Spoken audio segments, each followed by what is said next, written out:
Welcome to our 10th lesson on Let the Arrows Fly. Can you believe it? Lesson number 10. And man, I personally want to say thank you to all of you for being so encouraging and having such kind words to say about this. This has been a blast to do this with you guys. It's so encouraging, so much fun, and I'm looking forward to what's ahead. But just from my heart to you, thank you so much. Now, don't go getting all emotional on us there, Ryan. Start crying and stuff, you know. Is that all we're doing today, by the way? Is just saying thank you to everybody? Because if that's the case, I'd like to say, hey, thank you, Mama. Thank you, Daddy. Thank you to my pet cricket. And No, Bubba. I actually have a plan. Just like God created us on purpose, for a purpose, I do have a purpose for this video. Does it involve our big, beautiful brains? Well, I guess it does in a way, because it has to do with us making the right decisions. But first off, have you guys ever heard of a guy in the Bible named Daniel? As a matter of fact, there's a book in the Old Testament named after him, Daniel. Oh yeah! Is that the dude that got thrown into a lion's den just because he was praying to God? Oh, did you say a lion's den? A den full of lions? Bring it on! I can take them all on, yeah? My notebook says that the statistical probability of you surviving a lion's den is very, very low. yeah, I mean, apparently you're a pretty tough dude, Rebel, but I don't think you're surviving a lion's den, buddy. You ain't making it out of that one. Okay, fine. But what about a den full of kitty cats, yeah? Bring on the kitty cats! I can take them all on! Ah! Oh, don't you dare harm my precious little kittens. Those poor little kitty cats. Those are my favorite animal. Guys, nothing is going to happen to any of the kitty cats or any of you. Perhaps now will be a good time to say, no animals were harmed in the making of this video. Thanks, Bubba. Anyways, guys, yes, it's the same Daniel, but this is a different part of his story. You see, Daniel was one of the Israelites, God's people, and they worshiped the one true God, the same God we worship today. But at the time when the Israelites were taken captive to Babylon, the people there in Babylon wanted Daniel and his friends to learn the language, to learn the literature, the stuff that they read and their history in Babylon. So they took Daniel and they wanted to train him up. And at the time, the king's name was King Nebuchadnezzar. King Nebuchadnezzar what? Nebuchadnezzar. It's a really fun name. Just maybe don't name your children that. Yeah, I don't think they'll appreciate it. Instead, have a plan ahead of time what to name your children. Ooh, I got it. If it's a boy, Bubba. But if it's a girl, Babette. Interesting. Well, as a matter of fact, that's exactly what Daniel did. He had a plan before he even showed up in Babylon. What do you mean, Ryan? Are you saying that he used his brain to make a big plan? That's exactly right. You see, in the book of Daniel, chapter 1, verse 8, it says this: Daniel was determined not to defile himself by eating the food and wine given to them by the king. You see, King Nebuchadnezzar wanted them to get nice and strong. But there was a problem.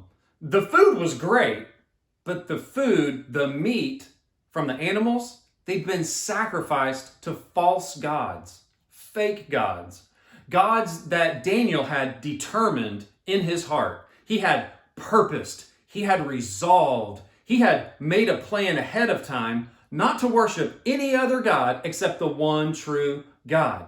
But see, the Babylonians said that he's supposed to eat the meat. Well, then he'd better follow those rules and eat what the king tells him to. Well, this is different, rule follower. Because the rules that were given to Daniel by the Babylonians, it would cause Daniel to sin. And Daniel had determined, he had made a plan in his heart that he would not sin against God. What? He refused to eat the meat? What's wrong with this man? Give me the meats, yeah? I'll eat them all. Are there any leftovers? No, this was a long time ago, Rebel.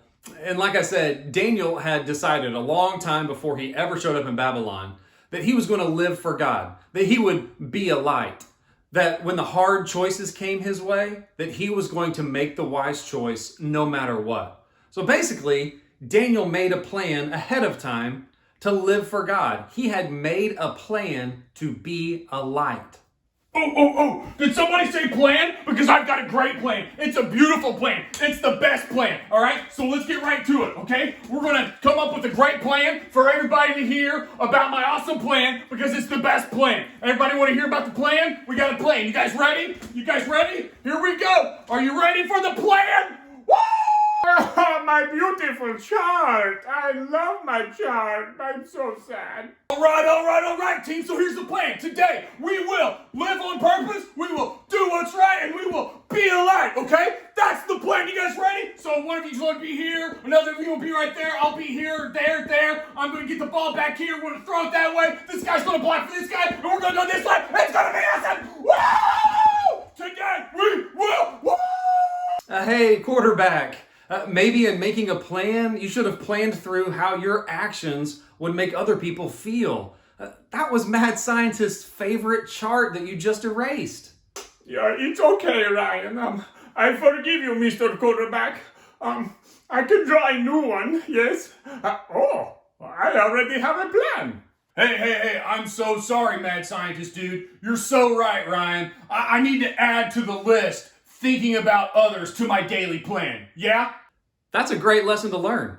And I would add that just like Daniel, we should decide ahead of time to be a light. You see, Daniel was determined to live for God. Long before he showed up in Babylon, he had made a decision in his mind and deep in his heart that when he faced those difficult decisions of living for God or not living for God, of doing what's right or doing what's wrong, he had decided, he had made a plan to do what's right no matter what. So, hey, what happened to Daniel? Well, the cool thing is that God decided to bless Daniel and his 3 friends. Oh yeah, Bubba Shadrach, Bubba Meshach, and Bubba Abednego. Bubba A.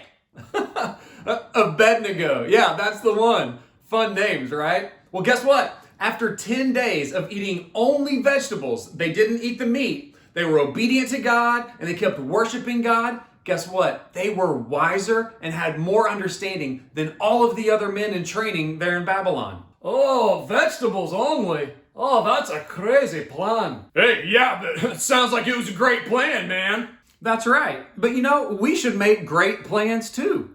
I mean, we know that we should read God's word. But what about you? Have you made a plan to read God's word today?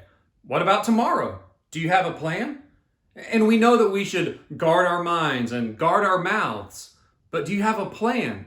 What about when you're with your friends and you're tempted to say the wrong thing or do the wrong thing? Do you have a plan to choose ahead of time that I'm not going to do that? I am going to do what's right. Ah, yes, that sounds like a very wise choice, yes? Hey friends, make a plan. Like Daniel, be determined. Choose to live life on purpose. Choose to live life with purpose. And we'll see you right here next time on Let the Arrows Fly. May the Lord bless you and keep you. See you soon, friends.